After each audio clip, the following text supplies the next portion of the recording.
Hello everyone, আমি কোয়েল মণ্ডল। Major thalassaemia আক্রান্ত রোগীদের বোন ম্যারো ট্রান্সপ্লান্টেশন শিবির শান্তিনিকেতন মেডিকেল কলেজ ও হাসপাতাল, বোলপুর, বীরভূমে। 2 বছর থেকে 15 বছর বয়স এমন যে সমস্ত বাচ্চারা প্রতি মাসে রক্ত দিতে হয়, এদের একমাত্র পার্মানেন্ট ট্রিটমেন্ট বিএমটি।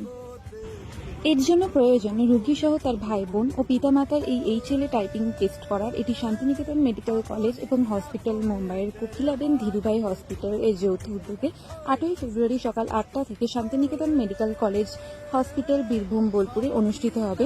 উপস্থিত থাকবেন শান্তিনিকেতন মেডিকেল কলেজ ও ধীরুভাই আম্বানি কোকিলাবন হসপিটালের বিশেষজ্ঞ চিকিৎসকেরা। এর জন্য এই সমস্ত রোগীদের 5ই জানুয়ারি থেকে 6 ফেব্রুয়ারি পর্যন্ত সকাল 10টা থেকে বিকেল 4টে পর্যন্ত registration desk Shantiniketan medical college ও হাসপাতালের ওপিডি সেকশনে খোলা হয়েছে। রাজ্যের 23টি জেলায় এই ধরনের সমস্যা নিয়ে যারা ভুগছেন তারা সত্ত্বর যোগাযোগ করুন।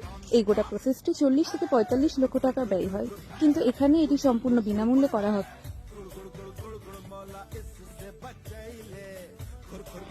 বিস্তারিত জানতে ডিসক্রিপশন বক্সে দেওয়া নাম্বারে যোগাযোগ করুন। ধন্যবাদ। से बचाइले आंखों ही